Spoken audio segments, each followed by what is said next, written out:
Eagles. Eagles. Welcome in, everybody, to a Wednesday edition of Birds 365 here on JAKIB Sports, your number one Philadelphia Eagles show, Monday through Friday, 8 to 10 a.m. Johnny Mac, how you doing on this Wednesday morning, brother? Doing well. Russell Wilson finally in the NFC East. Yeah, baby. Many years the Eagles would have wished that happened in Philadelphia, but I wonder if the Giants had any spite on their mind when they signed. And they've heard all for the last 10 years how bad the Eagles wanted them, and they said, "Let's get him. Let's get him." Well, yeah, it's not the same now. No. They're happy they got him now, but yeah, interesting player because this organization really, really wanted him, and twice, by the way. Yep. And yeah, and it would have worked out probably early on. I think there's little doubt that he would have been a success here, but at this stage of his career, not the same player, obviously, but still an upgrade for the Giants if you look at it that way. Yeah, well, no doubt about it. The NFC East did get a little better. I don't know how much better, but I mean, they signed Winston and Wilson. John, I asked you pre-show, what do you think it means for them? They're picking at third overall in the draft. We talked about Shadur Sanders potentially to them yesterday. Do you think this means the quarterbacks will fall another spot in the draft or what? No, well, I mean, yeah, it's all dependent really on Cleveland, I think, more than anything else, because if it goes 1-2, obviously they're not falling anywhere, but I think what it does for the Giants, they don't have to feel that necessity to trade up and give away a Trey Lance-like package to move up and try to get a player who shouldn't be there, should pick a player that probably shouldn't be picked there in a normal year. So you don't have that desperation as much, perhaps. But obviously, it's a very short-term fix, if you want to call it a fix. Jameis Winston's not a relevant fix. Tommy DeVito, please. So, I mean, they still have to find the long-term answer, but I do think it takes some of the desperation off the table for the Giants, and that's a good thing. Yeah, it's a little bit of draft proofing for them, kind of like we've talked about with the Philadelphia Eagles doing. Maybe not as good at it as the Eagles, but they're trying it out there in New York. John, the one thing I wonder about the New York Giants, and this is just a general question, why do they stink so badly? They're a big market team. They have money. They have everything they need, and it just feels like they don't do anything. Well, they were a great organization for years when they had smart people making the decisions. Right. And they had, Jerry Reese there and Tom Coughlin there. That was the last time they were really good. And dating back before that, they had good decision makers. And then they decided to move on. And they made bad hire after bad hire. The coaches have been an abject disaster that they fired. The GMs have been not good that they hired. And if you got guys making decisions that don't make good decisions, it's really, really difficult. And then when you have this extended period of poor football, then it becomes a sense of urgency to turn around. So you lose patience, and it becomes like I know people are going to laugh at this, and feel free. Like, if Joe Shane could find a quarterback, and he should have done it last year, I think he'd be fine. But he made a mistake last year, but he didn't make the mistake everybody thinks he made, if that makes sense. It's not. It should make sense on this show, but it makes sense. And you're saying people ration for guys like Saquon Barkley and the other stuff, and that's really not what's prevented them from ever being a good organization. Because Saquon would have been great, like he was great the 6 years prior, but you saw the success rate. Right. They weren't ready for a running back like that. A running back like that, and I think I heard Daniel Jeremiah talk about this when he's talking about first round picks. Like, if you're ready to win, take a running back by all means. You know, those guys get the ball, they're playmakers. You know, somebody like Genty this year, by all means. If you're a crappy team and you're taking it's going to excite your fan base because he's a playmaker and he's probably going to be a good player, but he's not going to help you win games if you don't have a quarterback and you don't have an offensive line, et cetera, et cetera, et cetera. So I think people look at it the wrong way, but right now they don't have patience, and he doesn't. Now he wasted a year where he could have gotten a quarterback, a legitimate prospect.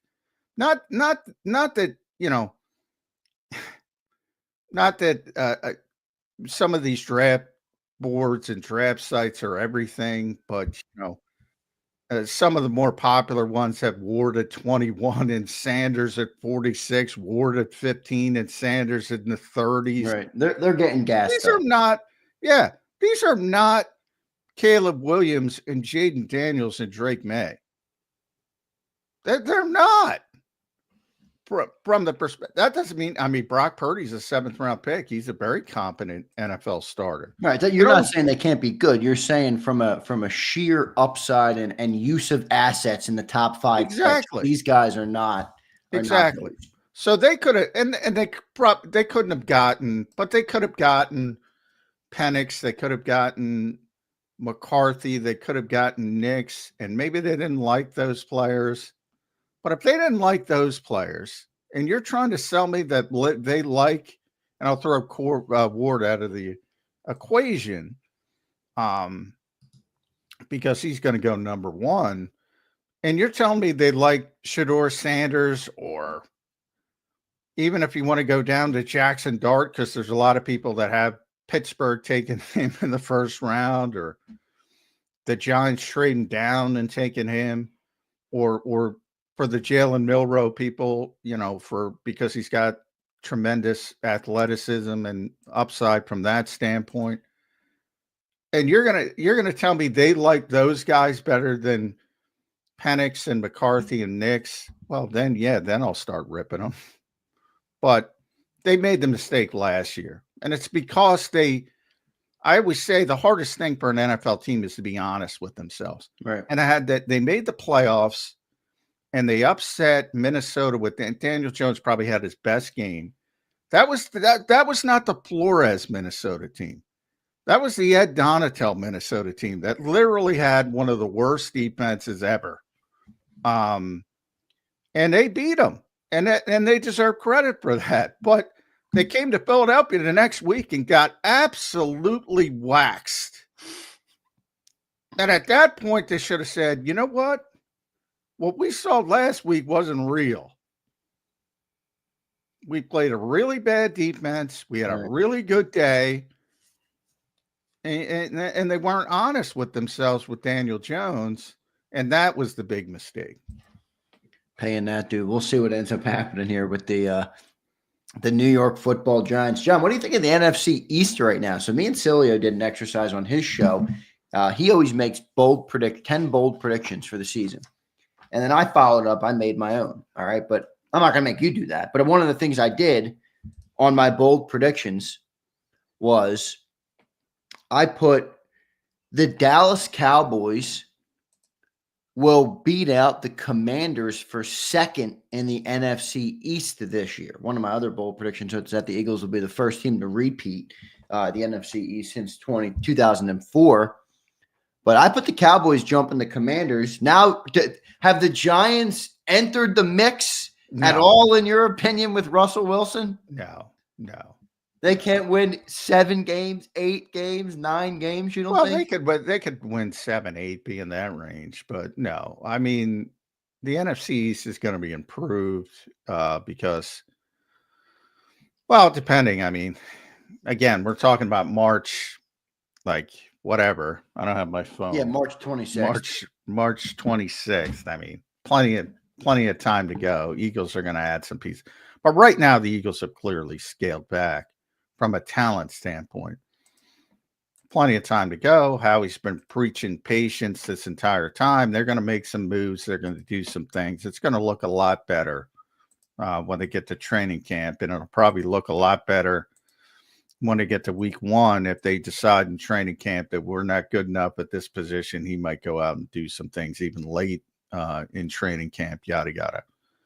So they're going to look better. But right now, unless you're the blindest Eagles fan imaginable, they've taken a step back from a talent standpoint. Washington, you're always a little bit worried about teams are going to adjust to what Jaden Daniels was successful at. Is he going to be able to adjust back? I would say it's very unlikely he has the same type of year he does as a rookie, simply because his rookie season was so spectacular. It's going to be tough to keep up that kind of production. They've signed a lot of veteran players, which, that's a high floor if they're healthy, but you have to worry about health. You have to worry about all that stuff. But I think they're a good team. And I think the perception is they've gotten a little bit better. Probably the perception is they've gotten a lot better. I'm a little bit lesser excited about their free agency than some people, because people get, in my opinion, people get caught up in big names, and Deebo Samuel being the notable example. I don't think that's much of an improvement. Other people will say, what a vast improvement, because they know the name, they know the player he was 3 years ago. But I do think it's fair to say they're a little bit better. The one team you can say, simply because they're getting their quarterback back, that is going to be significantly better is Dallas. Right. It's where my prediction came from. Now, they also aren't nearly as talented and gifted on the roster. They've had attrition over the past couple of years than they had been, say, 3 years ago. But are they going to be better than last year? Yes. Are they going to be a significant contender? I don't think so. And then the Giants are going to stink, whether it's Russell Wilson, Jameis Winston, or Shedeur Sanders. They're going to stink up the joint. They're going to stink. How far off do you think I am by putting the Cowboys above the Commanders? You think that's a crazy one, or are you?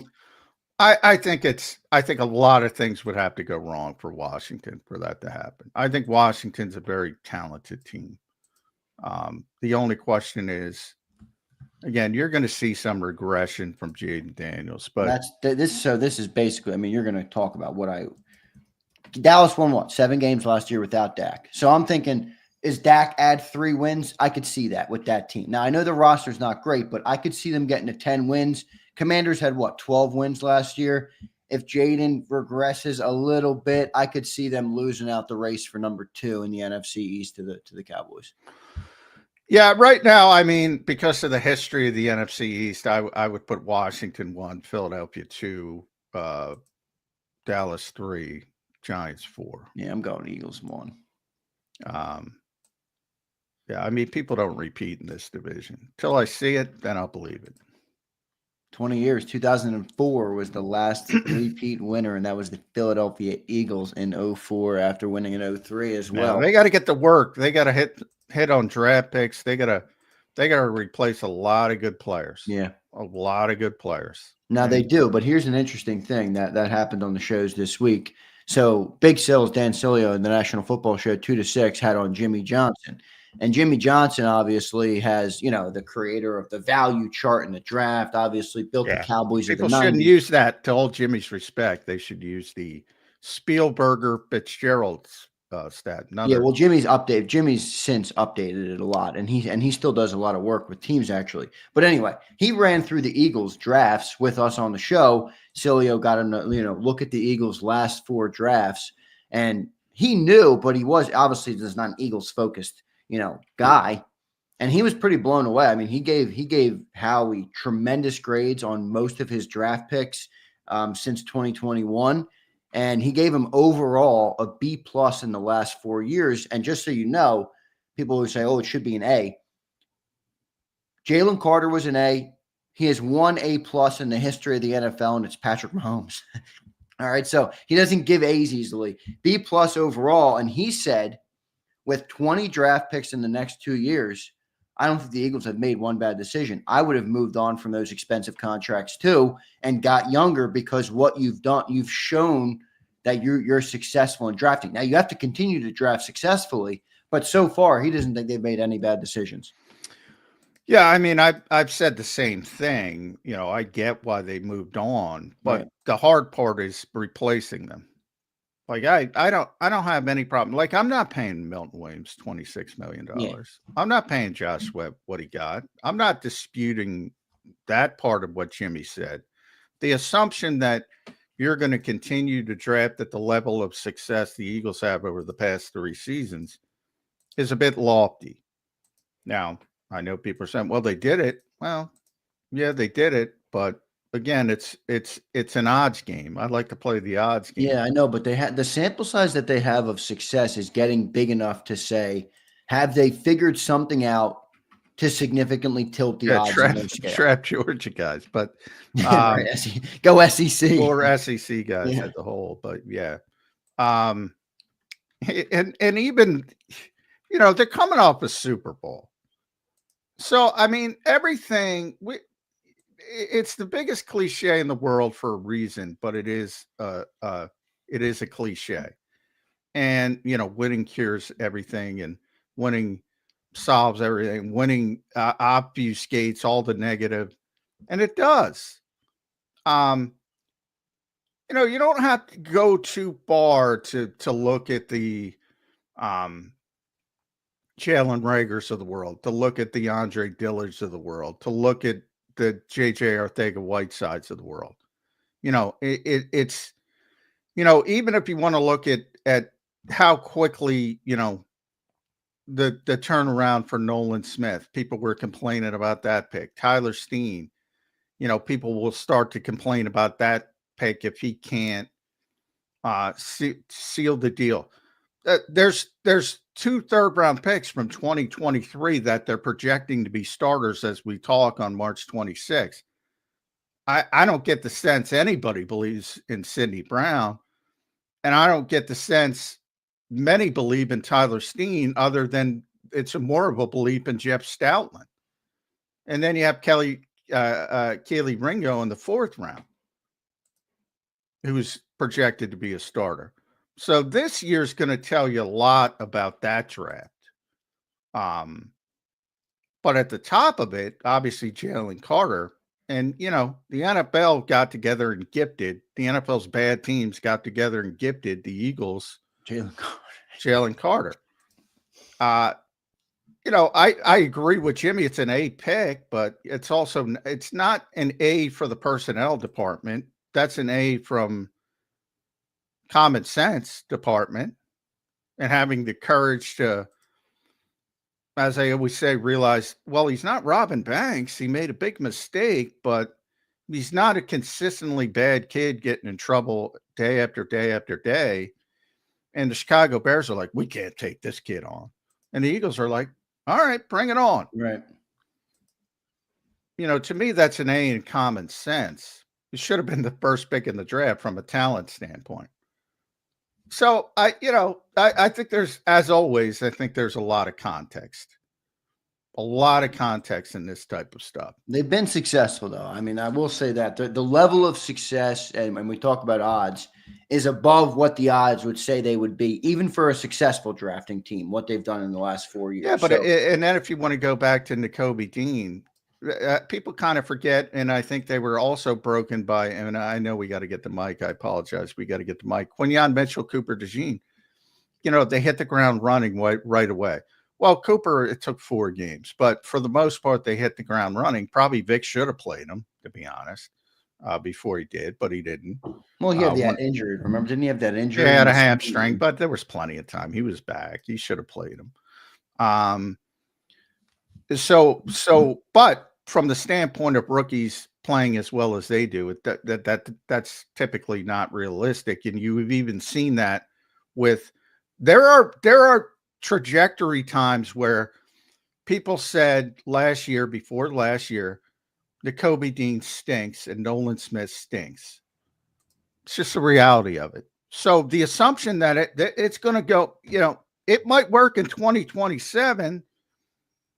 But the assumption that it's going to be Quignon and Cooper next year, that's probably a little bit over the top. I agree. We'll see what ends up happening. Birds have a lot of work to do in terms of recouping some of the talent that left this offseason. Plenty of draft picks to do it, plenty of spots, plenty of moments. We'll see what the Birds do up with the offseason here in front of us. Obviously, the NFL draft now, 29 days away. 29 days and 12 hours, everybody, until we're watching round one of the NFL draft. We're going to be joined now by Mike Gill from 97.3 ESPN down the shore. Later on in hour number 2, we're going to have Brandon Lee Gouton from Bleeding Green Nation. So looking forward to talking to both of our Wednesday guests today. Let's go to Mike Gill from 97.3 ESPN joining the show right now. Mike, welcome to the